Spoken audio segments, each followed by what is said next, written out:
सम्माननीय बंधुओं, मैं हरिओम तिवारी आज महिला दिवस पर अपने कुछ विचार प्रकट करता हूँ। महिला यानी नारी सृष्टि का आधार है। सनातन धर्म में यह माना जाता है कि परमेश्वर के बाद यदि कोई सर्वाधिक सक्रिय, शक्तिशाली और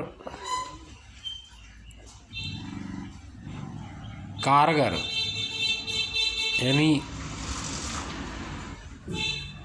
दुनिया में काम करने वाली ताकत जो है वह प्रकृति है, और प्रकृति पुरुष के मेल से ये दुनिया चलती है।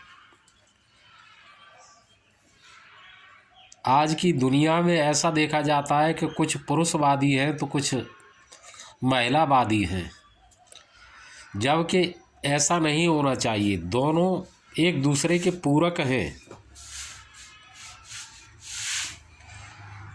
पुरुष का अपना महत्व है, स्त्री का अपना महत्व है। पुरुष स्त्री का स्थान नहीं ले सकता है, स्त्री पुरुष का स्थान नहीं ले सकती है। एक दूसरे के पूरक हैं और इसी से दुनिया चलती है।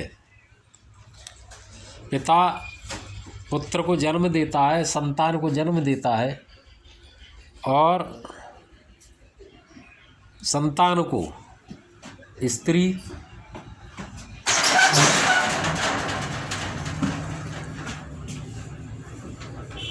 पहले कोख में खून से पालती है, फिर गोद में दूध से पालती है, फिर निवाले से पालती है और जीवन भर शुभ आशीर्वाद देती है। कुछ शक्तियों में पुरुष शक्तिशाली होता है, कुछ शक्तियों में स्त्री शक्तिशाली होती है। मसल पावर में पुरुष जो है शक्तिशाली है, लेकिन जो मन, बुद्धि, चित्त के स्तर पर स्त्री कहीं अधिक शक्तिशाली है। पुरुष बड़ी तपस्या करता है तब स्त्री जैसा मन, बुद्धि और चित्त प्राप्त कर पाता है। स्त्री को यह सहज ही सुलभ होता है। जीवन की जो केंद्रित विचारधारा होती है उसमें स्त्री अधिक पारंगत होती है। व्यवहारिक सोच स्त्री में अधिक होती है।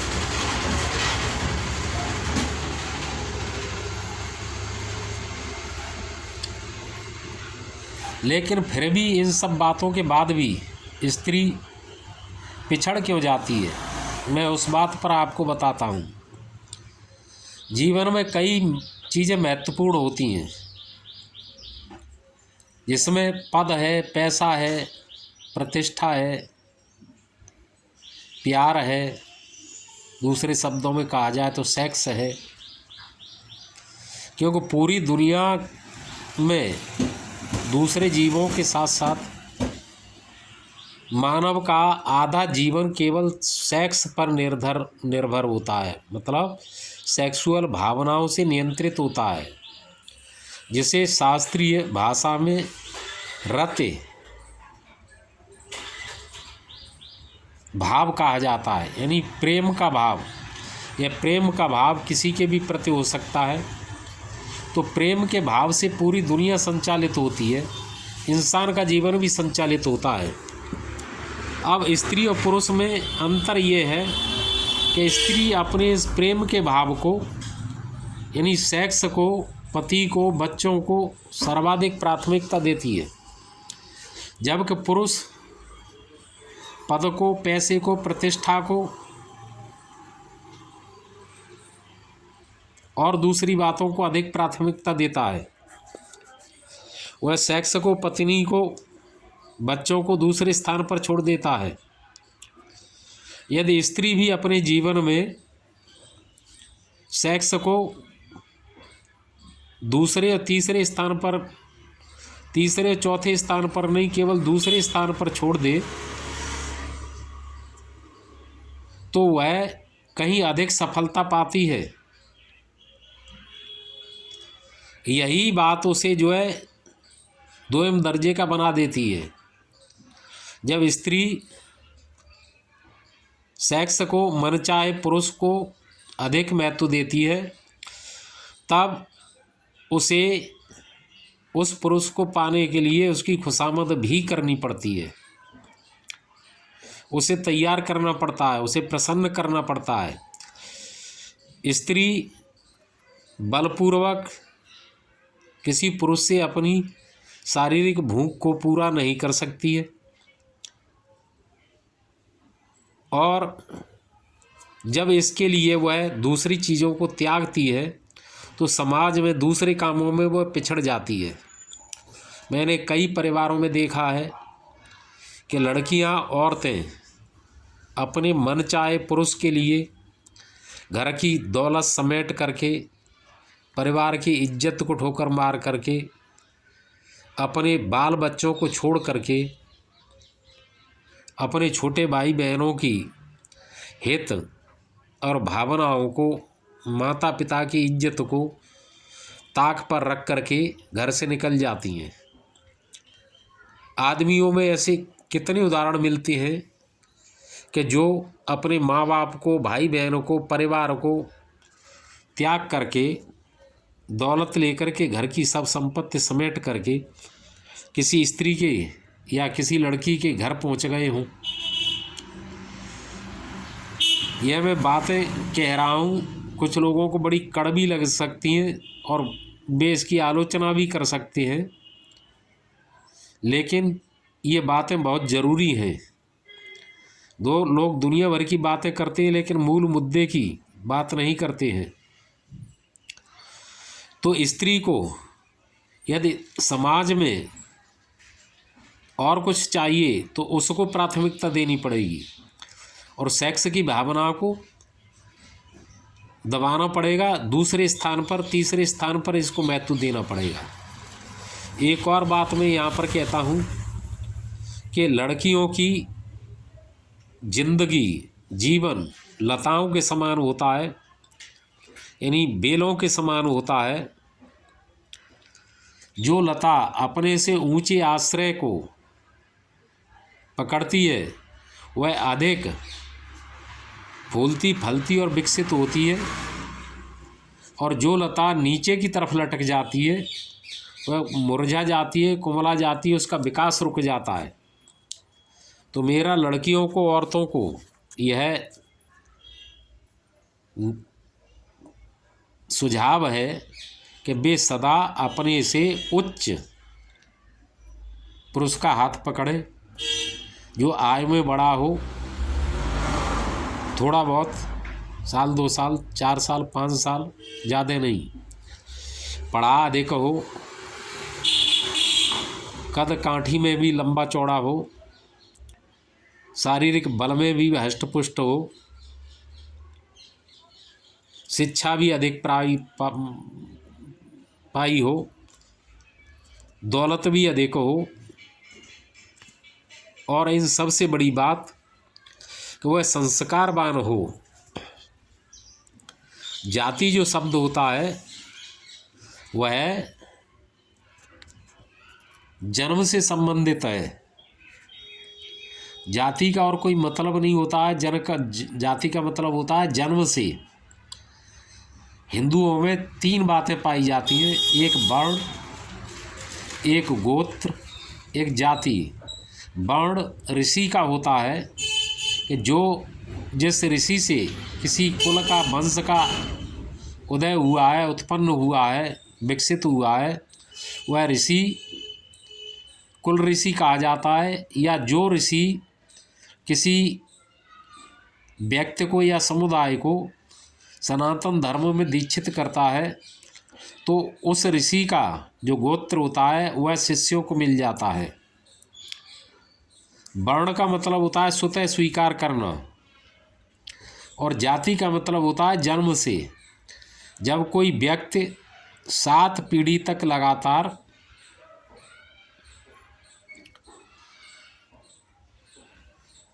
एक ही काम को करता रहता है एक ही उपासना पद्धति को, धर्म कर्म को, रीति नीति को अपनाता है और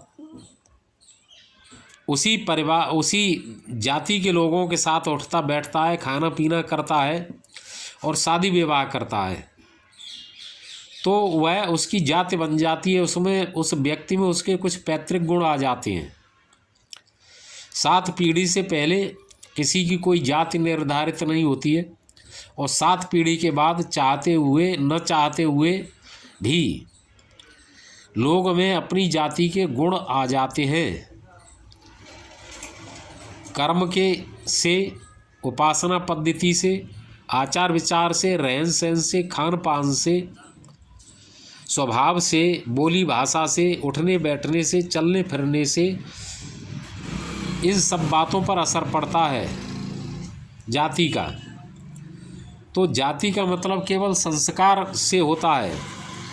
जब स्वजाति में शादी की जाती है तो लोगों के स्वभाव, आचार विचार, रहन सहन, खान पान, बोली भाषा, पहनावा, भेष भाषा, ये सब मिलती है तो जीवन निर्वाह में आसानी हो जाती है। जब विपरीत जाति के लोगों से शादी की जाती है तो उनके आचार विचारों में, रहन सहन में, भावनाओं में, भेष भाषा में, रीति रिवाजों में अंतर होता है तो डिफरेंसेस उत्पन्न होती हैं। हाँ भैया जी, आपके कीमती समय दे रहे थोड़ा सा। तो वे जब अंतर उत्पन्न होते हैं तो जीवन में कलह उत्पन्न हो जाता है और विवाह संबंध जो है टूट जाता है। इसलिए लड़कियों को यह सोच समझ करके कि जिस व्यक्ति को वो चुन रही हैं उसके संस्कार कैसे हैं, यानी जाति कैसी है। यदि जाति उच्च है तो उसके संस्कार भी उच्च होंगे और निम्न है तो संस्कार निम्न होंगे। उच्च जाति और निम्न जाति का केवल यही मतलब है कि संस्कार निम्न है तो निम्न जाति और संस्कार उच्च है तो उच्च जाति।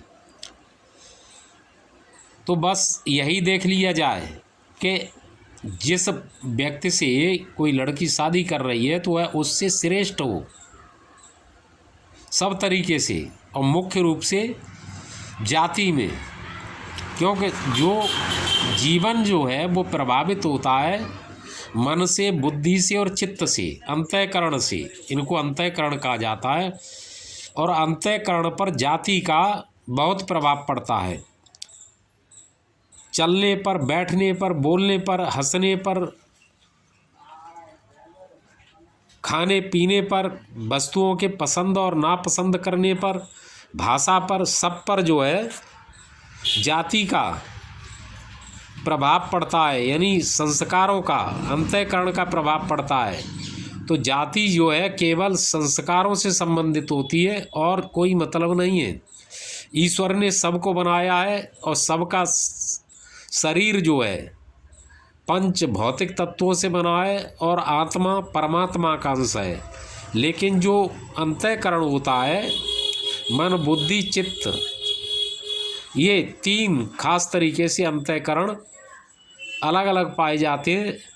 तो मेरा सुझाव यही है कि लड़कियां अपना घर छोड़ते समय या किसी का वर्ण करते समय या अच्छी तरीके से सोचें समझें कि माँ, बाप, भाई, बहन उनके सहज हितचिंतक होते हैं। बाहर का कोई व्यक्ति किसी तरीके का विश्वास दिलाता है तो उस पर सहज ही भरोसा न करें, धोखे बहुत होते हैं। ठीक है, आज जितनी लड़कियों की ज़िंदगी बर्बाद हो रही है, जितनी लाशें मिल रही हैं, वह लड़कियों की बेवकूफ़ी की वजह से मिल रही हैं। और इस पर हमारा समाज, पूरी दुनिया का समाज ज़्यादा फिक्रमंद नहीं है। तो लड़कियां कोई भी कदम उठाती हैं तो वो सोच समझ करके उठाएं। और सरकार से मेरा निवेदन है कि वह 21 से पहले लड़कियों की लव मैरिज, कोर्ट मैरिज स्वीकार न करे यदि कोई लड़की गांव में, गली में, गोत्र में शादी करना चाहती है तो उसके लिए परिवार की मंजूरी अनिवार्य की जाए। यदि परिवार की मंजूरी नहीं है तो उसके लिए कोर्ट मैरिज नहीं की जाए, उसे बैन कर दिया जाए। परिवार की मर्जी हो तो करें। ये तमाम झंझट, केस, लड़ाई झगड़े उत्पन्न किए जाते हैं, ये बेकार की बात है। जय हिंद, नमस्कार।